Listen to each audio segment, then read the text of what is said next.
of the biggest issues in the system is that when a perceived harm is done, when a young person does something wrong, immediately they're criminalized.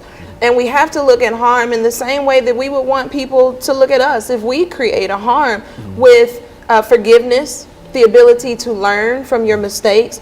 Adolescents, even though they look like, younger adults, their brains are still not developed fully so that they make the best decisions. And so I think right now the most important thing we're doing is just coming forth with an education campaign to let people know that there are different ways to address harm that's caused. There are different ways to build relationships in schools. There are different ways to change the school climate with other philosophies, not just coming in with this magical program that everybody's believing in right now, but with a philosophy that people can buy into, people can definitely understand. And what we believe in, what we practice within our organization, relationships with each other, is restorative justice.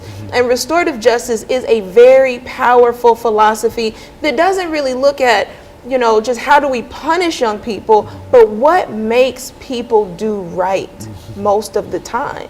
Because most of the time we get along. Most of the time the kids in the school really are doing what they're supposed to do. So what makes these young people do right most of the time? And when they don't do right, when they make a mistake or make a bad choice, what can we do to address the harm, to allow them to make right and repair the harm, and then reintegrate back into the classroom, into the school system with dignity? Well, it appears to me that one of the elements in terms of this movement from schools to prison has to do with this idea of zero tolerance. Why don't you, because I think that was what you got caught on.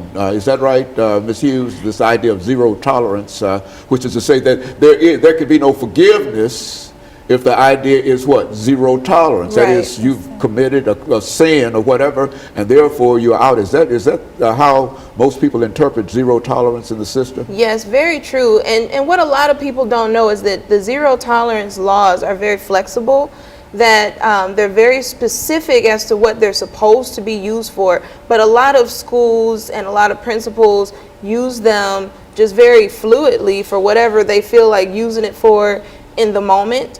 It's not implemented consistently across schools. It's not implemented consistently across districts.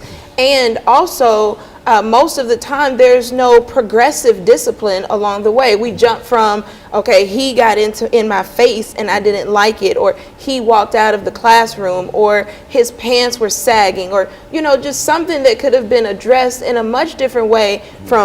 We go from 0 to 60 in 4 seconds, as opposed to looking at what other options we have. And so, and when you get caught up in this system of zero tolerance, that you got to go and whatever, there's no appeal that you could have made during when you got caught up in that situation, Ms. Hughes? Yes, sir. It was an appeal. It was like, actually, I was out of school for 6 weeks, so I couldn't even go to another school, so I was just basically homebound. And so you zero tolerance sent you home for 6 weeks, and with the expectation of what happened? With the expectation of staying out of school for a calendar year, to not being able to go back to school to the time that I was expelled, to the next year to that same time.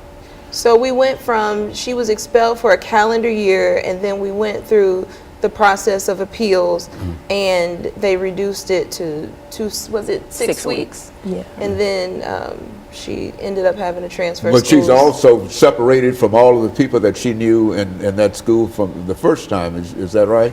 Yeah, from actually elementary school. So I had grew up with them. They had knew me. They had basically knew my story, my struggle, and how I wanted to be different. And I was just separated from them.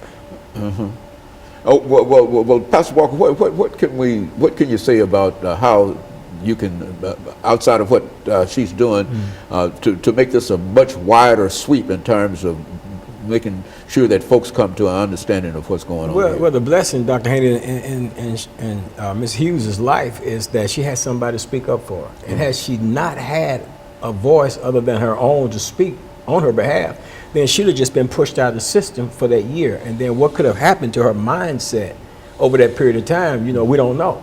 But we're thankful that she did have some people that will speak up for her and challenge, you know, like Rashida said, we're not fighting the system, but challenging the system to do what's right. And if principals have the leeway to be flexible with this zero tolerance, then why are they not doing it?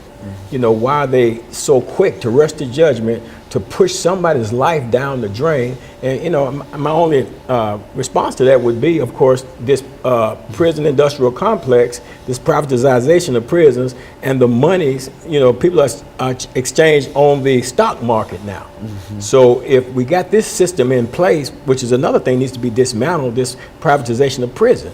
Because I mean, now you got judges and everybody getting caught up with selling, you know, people into the prison system. Then you got the school to prison pipeline, which definitely got to be challenged, got to be broken up, so that we can stop people from being funneled from the third grade, identifying the third grade. Very good, going to the prison. Absolutely. Very good. And of course, let me thank the three of you for coming by, Ms. Hughes and Ms. Fatuga, and Pastor Walker for giving us that excellent information. And I think that it sort of laid the foundation for folks to see things a little different in terms of what is really happening in the system.